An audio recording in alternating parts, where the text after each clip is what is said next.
Hey everybody, welcome back to the Centerville Grace podcast, where every single week we do our very best to help you, our church family, dive deeper into community. I'm here with my two favorite pastors. Hey, I'm Dave. I'm Dusty, and we can even touch. Look at this. Look at this. In real life. In real life. Our new setup. In case you're wondering, we like to work every single week on two different ideas. One is, what free shirt is Dave going to wear? Because Dave only wears free shirts. That's right. And two is, what backdrop can we do for the podcast today? Yeah. Dusty, tell us where that's born out of. It's born out of, usually we're doing this on Monday or Wednesday when we're in the middle of other projects. I haven't had time to get another backdrop ready. So we have a green screen we were kind of using, but now this is the actual screen. This is not green. This is our real backdrop that I finally got up here because we were shooting an interview. Yeah. So now this is here until next week, probably. And we have these lovely chairs, and it's very conversational, Yes. which is important because our rally cry is really simple. No one walks alone. I see where you're going with that question now. Yeah, I didn't leave it the right way. it's okay. We okay. got there. We're trying to make it more conversational so it doesn't feel quite as produced, but a little bit more like, let's just have a great conversation together. Yeah. Absolutely. Yeah. So some things happening in the church. What do we got going on? What do we need to know about? What do we need to be reminded of? Well, we got life groups. And Yes. I know if you're not in a life group, you need to get into a life group. I think that's where, as we talked about on Sunday, the idea of getting smaller, growing smaller, and that's where more intimacy happens. That's where you get to be known and know others and be loved and be able to love others in a much, easier way than just on a Sunday morning gathering. So, And you have a life group getting ready to start at your house. we do. Well, we call it Discover Grace. That's kind of the starter of a life group, but that's an entryway into our church to get familiar with who we are as a church, our core values, what we do, why we do what we do, and just a great way for us, my wife and I, to get to know the newer folks in our church. And we have them over at our house. And it's a great time of just a lot of fun, a lot of laughs, and just a little bit of Bible and a little bit of just vision of where we feel like God is leading us as a church. So it's a great time. Yeah, and kind of tag into that a little bit. So it is for new folks to the church. But if you're not a new folk to the church, a new person to the church, rather, is a better word. Yep. I'd encourage you to come to it anyways, because, you know, if you've been here, even if you've been here 10 or 15 or 20 years, like, it's a great way to know what is the mission of the church as it stands today. What are the things that we're pushing? We don't always get a chance to communicate that on a Sunday gathering experience, at least to the fullness of what we teach in that class. So, you know, if you're just looking for, hey, where are we at as a church? What are the things we're pressing into? I'd encourage you to come anyways. Doesn't matter how long you've been here.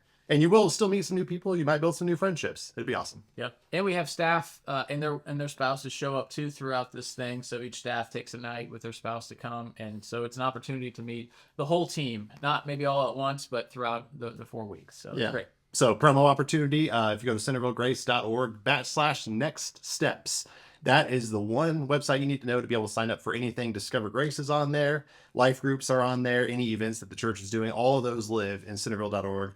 centervillegrace.org/next steps. So be sure to go there, sign up for anything you need to. Yep. Love it. Now, the other thing that's going on, we have two opportunities. February and March is the marriage retreat, a weekend to remember. If you haven't thought about that yet, there's still time to sign up. Again, go to that same website, centervillegrace.org/next steps. Yep. I think there's a link to sign up there, and that's put on by two people who are connected to our church. Yeah. Corwin and Kim Anthony are missionaries that we support. They work through Athletes in Action, but they also, on another thing they do is working with Family Life, and they put on this weekend to remember across the nation. But they happen to be doing a couple here, so they're doing one in Cincinnati in February and then in Indianapolis in March. And so Beth and I are planning on going to the March one. Love to have anyone come for that. But if you prefer something closer to Cincy, man, it's a great time. Beth and I did this maybe 10 years ago, and I just remember a lot of laughter and just an opportunity to kind of just do some eyeball to eyeball stuff with my spouse that I haven't, that we just don't get to do on a daily basis with kids. Because you have 4 kids. Because we have 4 kids. So it's a great time to get away and just work on us. So it's a tune up. It's not like heavy counseling. Yeah, if you're in a place of crisis, this is probably not the space for you. Yeah. But if you're in a place of wanting to get better and wanting to lean in and wanting to make sure that your marriage is thriving in 25, just like the rest of your spiritual walk, then highly recommend it. Yep. Highly recommend it. Yep. Good. Well, this week, third week in the Gracie series. Yeah. Take us through the letters and what you kind of the gist of this week. Yeah, so we're spelling out Gracie, Gracie. G stands for generosity or being generous. We want our church to be a generous church and think with the lens of generosity, because that is the lifeblood of the church. That is the lifeblood of the kingdom. That's how God operates, through generosity. Second week is what you did, and we talked about relationships, and we looked at kind of three main areas. We kind of talked about the idea of your tribe or your community, kind of the bigger idea. The church body is what we would call that, and then small groups, or what we call life groups here, and then investing in one person or ones or twos, disciple making, and how all three are critical to the Christian walk, even though you may not be in all three all the time. Right. Yeah. And so last week then, or this past Sunday, we talked about A, which is for authenticity and being just real and genuine. And the phrase was just be honest, and be honest about yourself, to God, and to others. So that's how we kind of talked about it in the sermon, as far as those three main areas of honesty. Just is so important. And it's easier to do about yourself and to God, but the real hard one was, of course, to others. And that's where the rubber really meets the road, when you really come with confession and just being open and vulnerable to people. That's the risky part. Yep. Thus, when you think about authenticity, what are some of the things that pop into your head? Is this an easy topic for you when we think about the Christian walk or the Christian identity? Is this something that comes naturally, or is this more of a struggle? For me, I'd say it's probably more of a struggle, because it's easy to compartmentalize. And like, here's the reality. Like like all of you guys, like I've lived and worked in the ministry world for a long time now. So like, I think there's certain guardrails you end up putting on your life when you're in that environment all the time, because, it's like all of us have horror stories of like, Sure. Just somebody saying something to somebody else, and all of a sudden you're getting a Facebook message about something that's nothing. And it's like, okay. Yeah.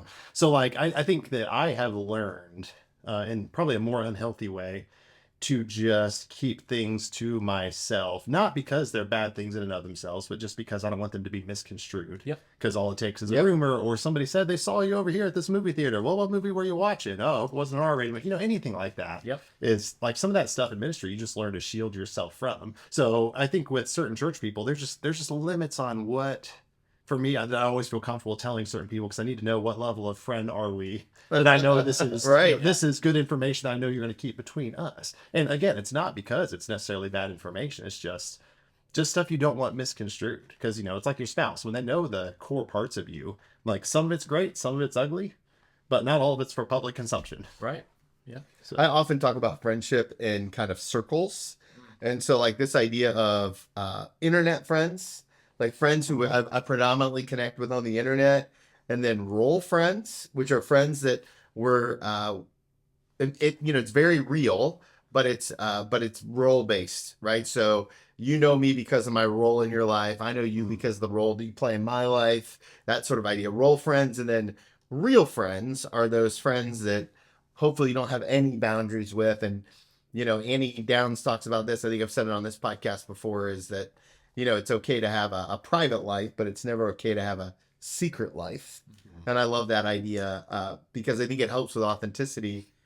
Dave, my question to you is, why is the church so bad at being authentic? Yeah. Just answer that quick. No problem, right? Simple question with a simple answer. Wow. Why is the church? That is a great question. I think it probably has to do with a lot of expectations that we put on everybody. Like, we look at we're supposed to be this way in the text, right? And we loving and kind and generous and holy and perfect, all those words that are thrown out in the Christian walk. And it's like, well, those are ideals, and that's what obviously Jesus was. He was holy and perfect, and but we're not. And yet we're supposed to be like Jesus. We're supposed to strive to be like Jesus, but we all fall short, so far short. So I think that expectation that we feel that we can put on ourselves, or we can put on others too. And church is supposed to be this holy place that people make it like, and they're like, I talked about Sunday best, right? We're always supposed to bring our Sunday best. And I think that didn't help things when we're all supposed to dress up and just put on the best, everything, and face, smile, attitudes, everything come in that door. We're just supposed to be happy, joyful, everything that Jesus was all the time, right? And so, of course, we don't live up to that we just can't. And so I think that's where we need to just say, I'm not there. That's okay. Yeah. Yeah. Do you think we got used to like doing this lowest common denominator thing in the church where it's like, hey, like we go back to the passage where, it talks about, eating meat sacrificed to idols and, hey, don't cause a weaker brother to stumble. And in some way, shape or form in every church, there's going to be somebody who is going to stumble over the smallest of things, right? Yeah. It could be, hey, I think I've gotten it. Different church, like, hey, the pastor wore jeans that had a hole in the side of them. I'm not going to have a hole in mine right now, but we're going to talk about that after. But, okay, that's fine. Yeah. But if you're always playing to not offending the lowest common denominator, it's really hard to be authentic, right? Because what offends that person may not even be on my radar. That's true too. So again, I think it teaches people inside of a church culture, to put some boundaries and protection on it. Yeah. I know that's if you have a group or 99 people are fine with something, but one person isn't fine with it and they're offended by it. Yeah. It's like we have to spew everything to that one person. And that's just, Yeah. And it's at the expense of relationship. Exactly. Authenticity, right? Yeah. Yeah. Well, the other thing that's interesting is, right, we're never really taught as humans how to hold someone else's messiness. Right? It's like more on that. Yeah. Well, it's this idea that, like, for example, if I come in and maybe my marriage isn't going well, or there's some sort of health crisis, right? And I just come in and we're friends and we're like, and I'm like, like, oh, my life feels like it's falling apart and I don't know what to do and I can't handle it and my kids are horrible and blah, blah, blah, blah, blah. None of that's true. But like, there's a tension because as the friend who I just dumped on, or the person in my community who I just, blurted all that out with, what do you do next? Is there, I think one of the lies is that we have to do something with it at all. Yep. But sure, we're never really taught on how to just say, wow, that's tough. It's just, it's like, super awkward. I don't know what to do. Help me. I don't, I don't know how to make you feel better. Put this back in the box so, fine was born. Yeah. And I think that burden of information, we don't know how to carry that either. A lot of people, they are given information. Yeah. And that's where gossip comes in, and that's where just a lot of ugliness. So, yeah, you're right. It's a discipleship issue where we're just not discipling our people to know what to do or what not to do, or how to handle those kind of things. Yeah. Yeah, we go back to we just need a messier church sometimes. That's all. But you have to be okay with a little bit of messier church, because I think that does breed more authenticity, but it comes with a risk as well. Absolutely. Right? Like, hey, are you okay if not everybody in the room looks like they've got it all together? And do we make space for that? And I think, Jesus obviously would have made space for that. That's what he spent his time doing. But I think somewhere along the line, we got the idea but within the church, it needs to not look like that. So you get the church mask. It feels like, too, that there's a direct correlation between the wealth of a community and the lack of authenticity. A buddy of mine pastors a really urban church, and it's not uncommon for someone to walk in the middle of the service and just start screaming because they're not mentally stable. But it's kind of it's super messy, super messy. Or he told a story once where someone got up and urinated in the corner it was a homeless person urinated in the corner just out of habit. And it was like, he's preaching, this happens. He doesn't know what to do. He doesn't want to call it out because he doesn't want everyone to look. Sure. And right. So it's like, I'm like, man, that is messy church. Yeah. That's really messy church. Right. I don't know. I'll be honest. I don't know that I want to go to that church. That's a struggle. Yeah, I kind of do, but it's just... and that's I think the tension with being okay with it, but also not being okay with it. Like we're we're okay with it, but we're not like, don't pee in our corner. But if Right. you do, we'll still love you and care for you. But let's not do that kind of thing. Like, how do you be okay with it and not okay with it? Yeah. That's the tension. I think just came up with the name for this episode of the podcast. Don't be in our corner. Don't Got it. Wow. Yeah. Great intrigue, though. Yeah. I don't. Yeah. And so there's a beautiful part about our relationship with Jesus because he meets us right where we are, but he loves us so much he's not going to leave us there. Exactly. And so he walks with us to that next place. And unfortunately, as one of the things I struggle with is how do I do that with everyone that I meet? Yeah. And so that's authenticity lived out.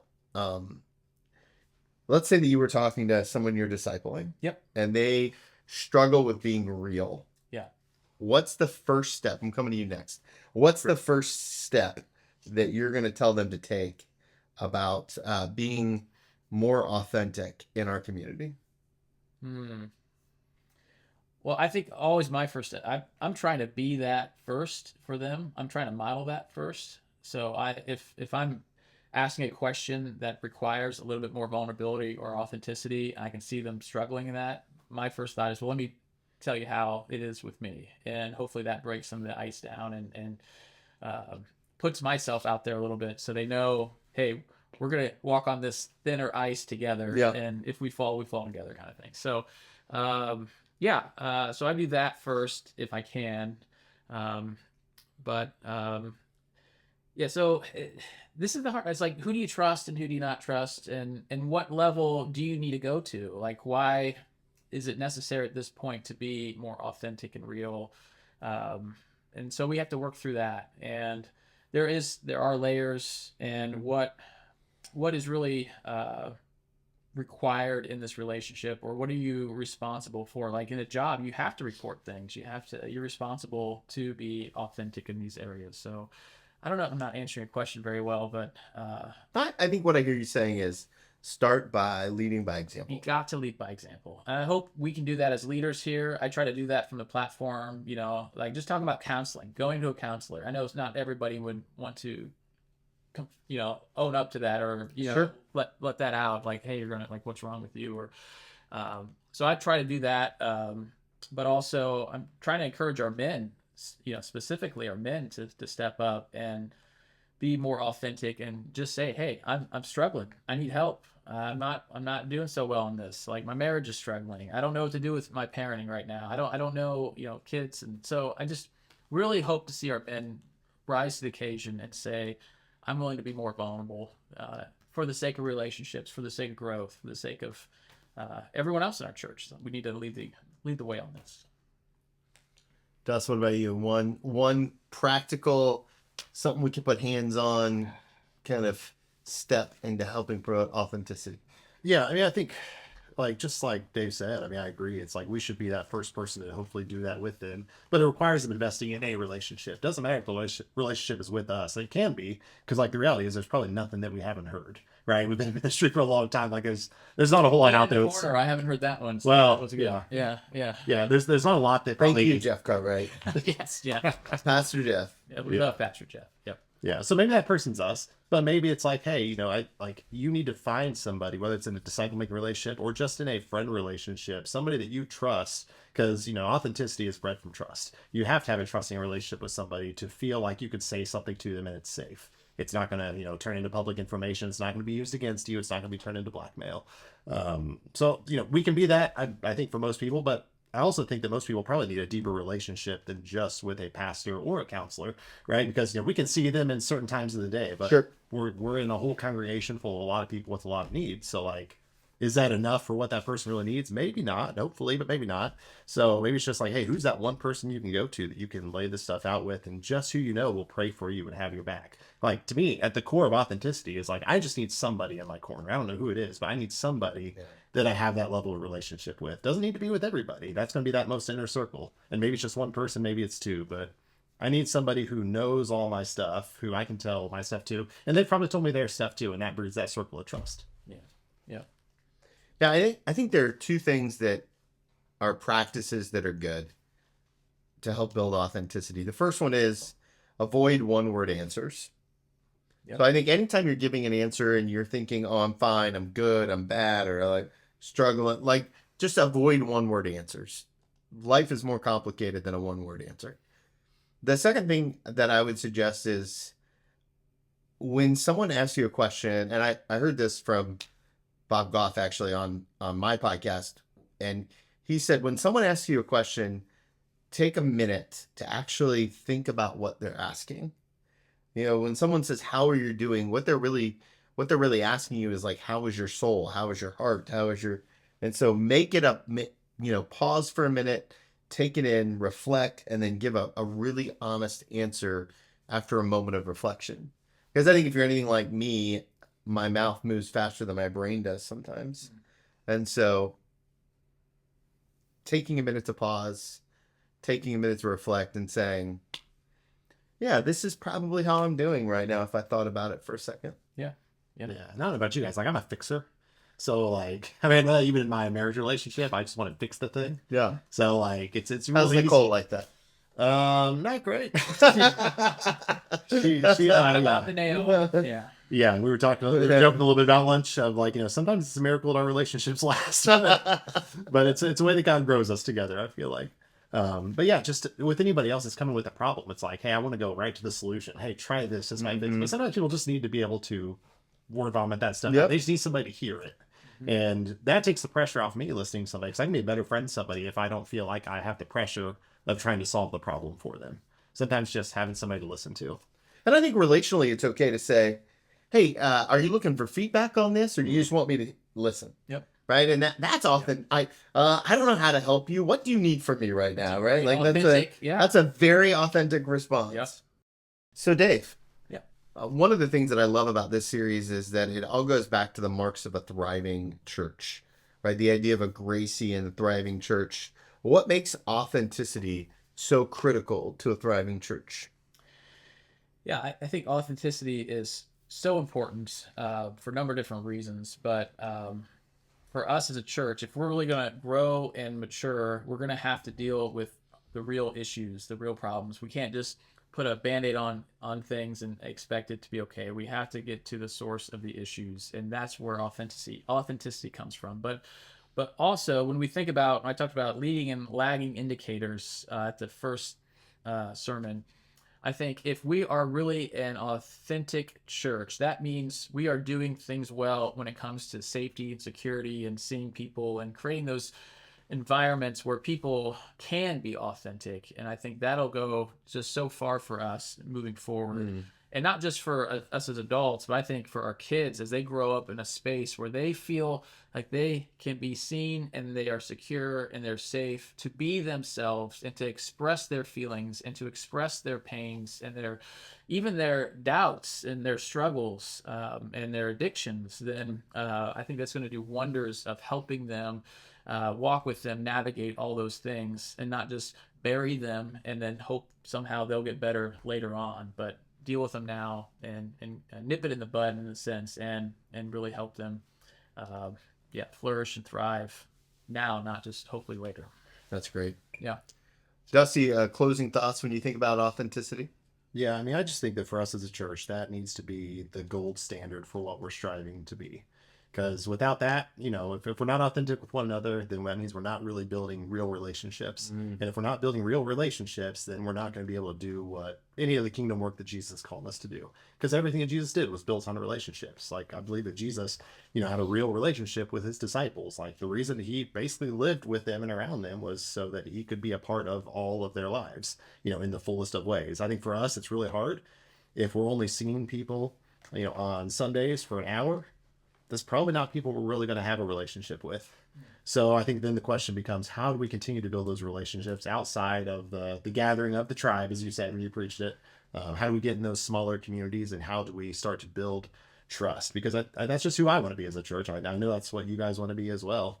So I just don't want to be a fake church where everything looks good on the surface. Yeah. What I love about the idea of authenticity is that I can only be authentic for me. Yeah. Right? Like, I can't be authentic for you. Yep. Or you or anybody else. And so it really highlights my individual role in the greater picture of the good. Yeah. So good. Solid stuff. Well, friends, as always, we're forever thankful for you, our church family. If there's anything that we can do to help you be more authentic, please don't hesitate to reach out and let us know. We, you know that we're embarrassingly easy to find, Tony, Dave, and Dusty at centervillegrace.org, just our first name, and then our email address at centervillegrace.org.